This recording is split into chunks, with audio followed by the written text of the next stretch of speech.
Vancouver, good tidings to all. It is Thursday, April the 3rd, 2014. I'm that crazy fellow known as Steve Ferguson. I think it's time to make some more enemies today. This is Terminal City News.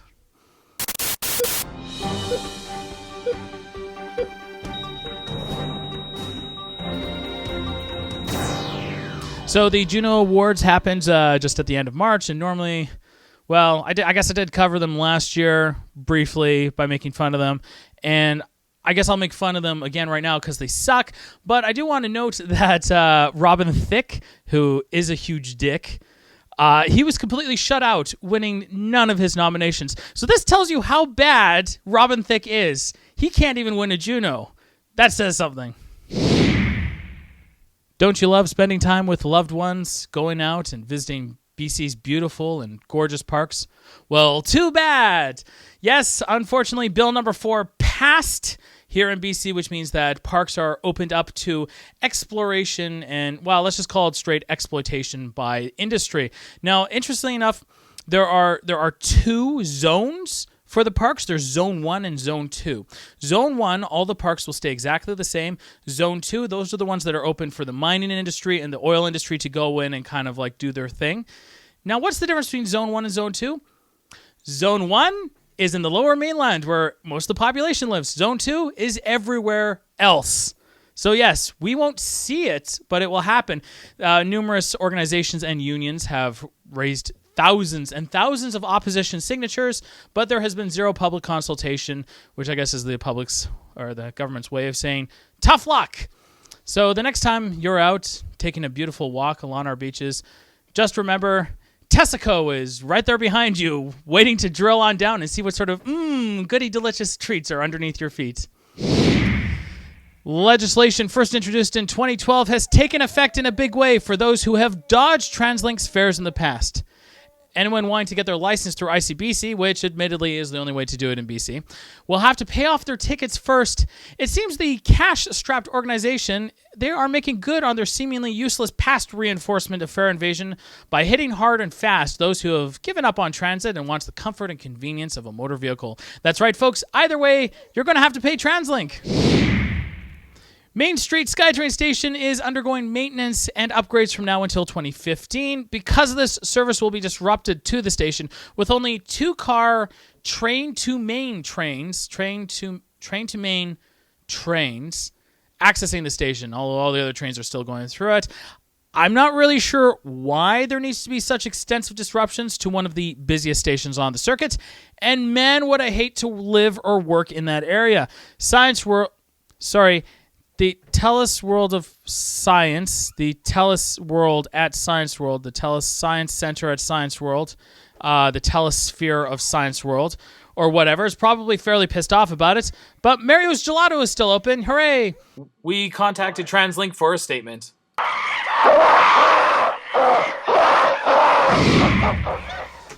Let's rain on the BC Liberals as well, because why not?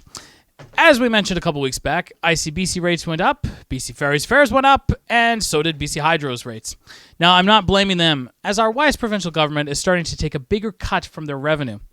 But critics are calling for more transparency on how these funds are being spent by the government. We don't mind building new infrastructure or maintaining the old stuff, but I'm putting the challenge out there right now. Do any of you viewers right now have complete faith in how the government is spending taxpayer money? Be honest. Okay, wait, one more thing. I'm not done on them yet. Documents leaked to the Vancouver Observer found that during Premier Christy Clark's hiatus from politics in the last decade, she was on a lobby council for Enbridge. Astounding. So what does this mean exactly? It means that Clark at that time worked with Enbridge, bringing their concerns and interests to the government. Now, that's fine. She wasn't in politics at the time. She needs a job, whatever. But now that she's in government, a government role where she's supposed to be objective to the best interests of the people who allegedly voted her in, Enbridge wishes to plow through our province with a pipeline of death. You know, she has a tremendous conflict of interest and arguably has a more vested interest with them because she knows all them personally than with our province because she doesn't know all of us personally. So there you have it, folks. I would say you voted them back in. Technically, you didn't. Technically, what was it, Vancouver West Side or whatever, they didn't even vote her in. She had to go in to kick some other poor guy out and take his spot in a by-election. So with that, I am moving to Sweden. Because scruples are lacking in this day and age, apparently pipeline companies have decided to win over the hearts and minds of our citizens like a dystopic Marine Corps.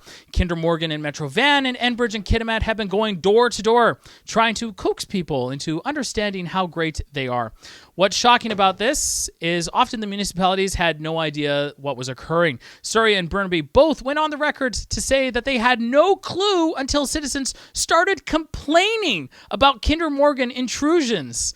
And the Haisla Nation, I'm sorry guys, Haisla Nation, Chief Councillor Ellis Ross in Kitimat has accused Enbridge of trying to bypass their beliefs entirely by being in cahoots with City Council. And saying, you know what, we're just going to kind of move forward without consulting the First Nations. This, of course, reminds me of the beginning of Willy Wonka and the Chocolate Factory, where Arthur Slugworth, okay, I know that wasn't actually him, but the guy who was acting like Arthur Slugworth. Anyways, he was trying to get the kids to steal an everlasting gobstopper from Willy Wonka for him. And now down to municipal politics, or that city thing. COPE, the Coalition of Penis Envy, has declared several bizarre interests in the hopes that it will get them noticed enough into office, because that's how you get into office, right? Anyways, the first puzzling statement is them wanting to investigate making transit free in Vancouver. And before you shout, hey, City X does it, I think Portland does it, I don't know, please bear in mind Translink's current business practices. Translink probably heard the news about this and, well...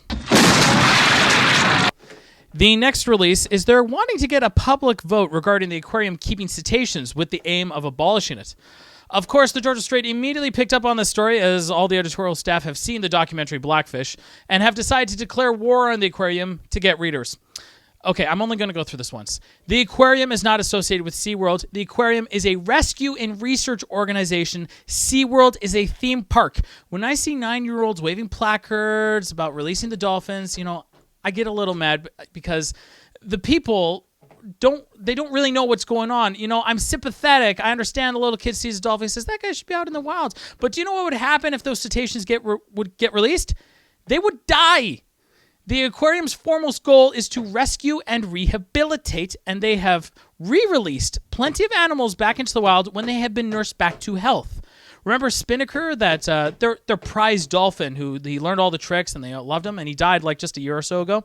He was maimed by a fishing net. He could not be re-released.